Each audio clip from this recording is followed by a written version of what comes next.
之前有很多网友留言说想学习走线，今天他来了。其实走线非常简单，讲究的就是大线压小线，把线给藏起来，然后走到横平竖直就可以了。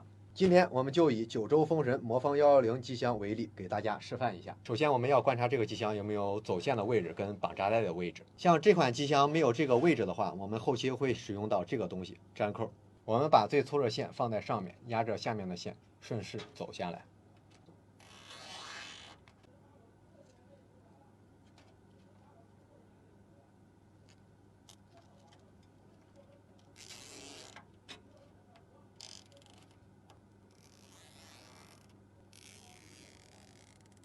好的，那么这条线就已经走好了，我们来走这边的 CPU 供电线。这个 CPU 供电线是我们安装主板的时候已经提前插好的。这条 CPU 供电线走的话就更简单了，我们可以直接把它藏在这个机箱的凹槽处。由于这个凹槽处里边没有绑线的位置，我们需要用到粘扣把它给粘进去。这样把这根线塞进去就行了。剩下的这根供电线就走正常的位置穿进来，然后插上去，顺势走下来就可以了。由于下面还有个 USB 3.0的线没有走，所以一会儿走线的时候要把它压在下面。好了，这就是这台机器走完线的样子了。